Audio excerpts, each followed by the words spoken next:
Hey everyone. तो episode की शुरुआत में हम लोग देखते हैं कि मोमो के घर जीजी आता है और ओकारुन पूछता है कि ये कौन है, जिस पर सीको बताती है कि ये मोमो का फर्स्ट लव और चाइल्डहुड फ्रेंड है। और ये सुन के ओकारुन के होश उड़ जाते हैं। फिर मोमो कहती है कि तुम यहाँ क्या कर रहे हो, जिस पे सीको उसका वेलकम करती है घर पे। पर मोमो पूछती है कि वेट, यहाँ पे चल क्या रहा है।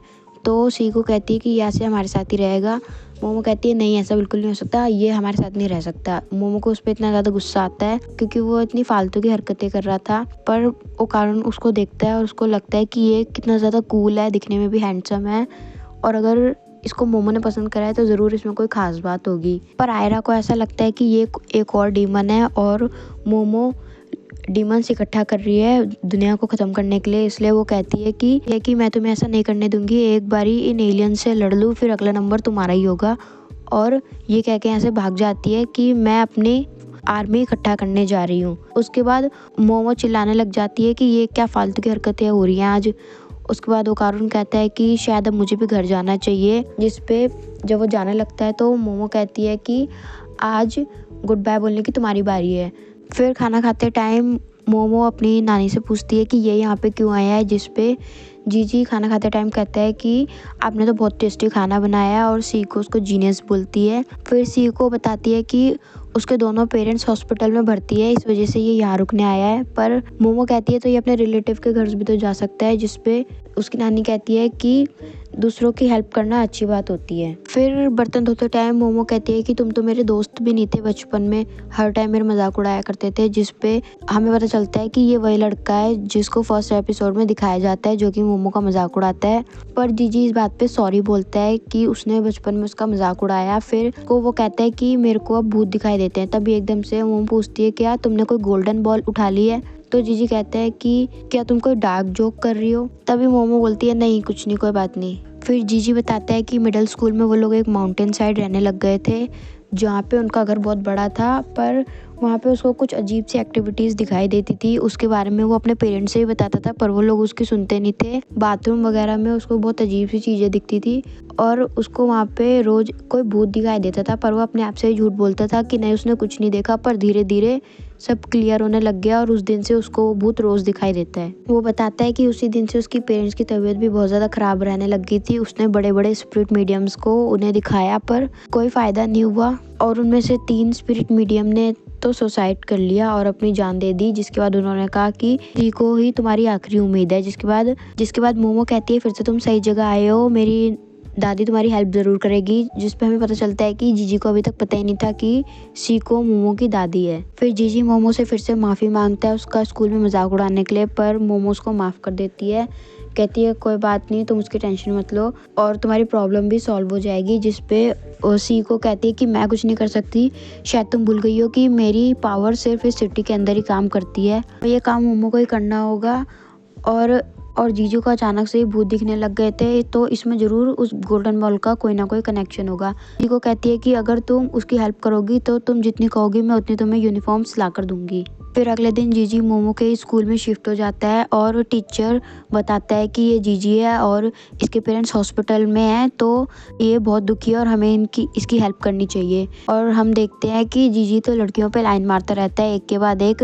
उसके बाद वो मोमो की फ्रेंड्स पे भी लाइन मारता है और वो उस पर फ्लैट हो जाती हैं, जिस पे मोमो को इतना गुस्सा आता है। टीचर कहते हैं कि तुम मोमो के जान पहचान वाले हो तो तुम उसके पास ही जाके बैठ जाओ। पर जीजी कहता है कि नहीं जीजी कहता है कि वो और मोमो साथ में रहते हैं, जिससे सभी को लगता है कि वो दोनों गर्लफ्रेंड बॉयफ्रेंड है। पर मोमो की फ्रेंड कहती है कि उसका पहले से बॉयफ्रेंड है ओकारुन, और मोमो जीजी का गला दबाने लग जाती है। दूसरी तरफ हम ओकारुन को देखते हैं जो कि बहुत ही ज़्यादा सैड था। उसको ऐसा लग रहा था कि जीजी के आने की वजह से अब मोमो उसकी तरफ देखेगी भी नहीं, उसकी बातों में भी इंटरेस्ट नहीं लेगी, उसके साथ हैंग आउट भी नहीं करेगी।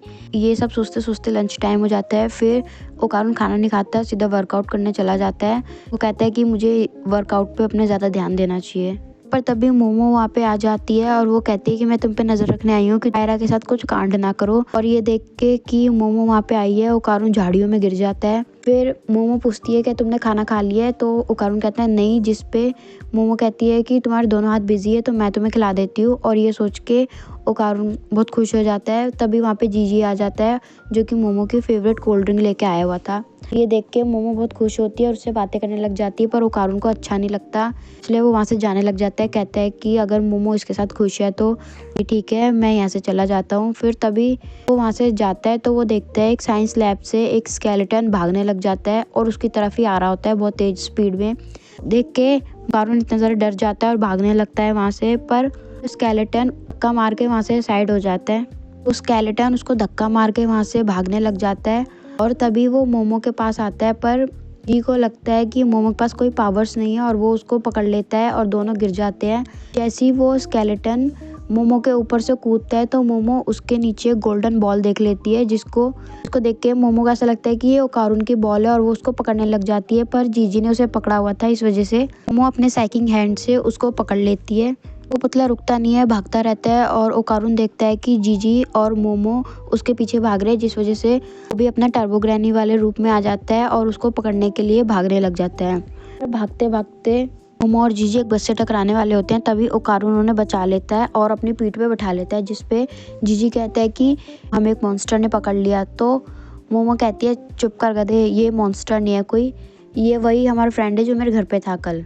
फिर सारे लोग उसके पीछे भागते हैं, उस पुतले को पकड़ने की कोशिश करते हैं, पर वो रुकने का नाम ही नहीं ले रहा था। फिर मोमो उसको अपनी पावर से पकड़ लेती है और जब उसको अपनी तरफ खींचने लग जाती है तो वो कई टुकड़ों में टूट जाता है और जैसे ही उसके सारे टुकड़े नीचे गिरते हैं वो आपस में जुड़ जाते हैं और फिर से भाग जाते हैं और वो उनकी आंखों से बहुत दूर निकल जाता है। पर फिर हम देखते हैं कि मोमो के हाथ में कुछ था और वो उसको दबाती है और उसको मारती है, जिससे कि वो पुतले की चिल्लाने की आवाज़ आती है और ये सारे लोग उसके पास जाते हैं। अरुण पूछता है कि तुम्हारे पास क्या है और ये तुमने कैसे करा, जिस पे मोमो बताती है कि जब वो पुतला टूटा था तो उसका दिल इसने पकड़ लिया था जुड़ने से पहले और वो उसे ही पंच कर रही थी। वो पुतला एक कबाड़ खाने में पड़ा हुआ था। फिर तभी वहाँ से कुछ आवाज़ें आने लग जाती है। हाना नाम की लड़की तारो को बुलाती है, जिसपे वो पुतला भागकर ऊपर कबाड़ में जाता है और वहाँ से कुछ ढूंढने लग जाता है और अंदर से वो एक अपने जैसे ही पुतला निकालता है जो कि एक फीमेल थी और उसको कहती है कि यहाँ पे क्यों लाइफ को रिस्क में डाल के। फिर तारो कहता है कि वो उससे बहुत ज़्यादा प्यार करता है, उसके मिलने के बाद उसकी पूरी ज़िंदगी बदल गई। पहले उसकी ज़िंदगी में सिर्फ ग्रे कलर था और अब उसकी ज़िंदगी कलरफुल हो गई है और वो उससे बहुत ज़्यादा प्यार करता है। पर हाना कहती है कि मैं अब बेकार हो गई हूँ, तुम मेरे साथ रहोगे तो तुमको भी यहीं कचड़े में फेंक देंगे। जिस पे तारो कहता है कि उसको फ़र्क नहीं पड़ता कि वो उससे बहुत ज़्यादा प्यार करता है और उसने अभी कुछ नहीं करा तो उसको पूरी ज़िंदगी रिग्रेट करना पड़ेगा। ये सारी बातें ओकारुन सुन रहा होता है और उसके सीधा दिल में लगती है, जिसको वो अपने से बहुत रिलेट करता है और वो से पता चलता है कि वो मोमो से प्यार करता है और यहीं पे ये एपिसोड ख़त्म हो जाता है। सो आई होप एवरीवन आपको ये एपिसोड अच्छा लगा हो तो मेरी वीडियो को लाइक और मेरे चैनल को सब्सक्राइब ज़रूर करें। Thank you.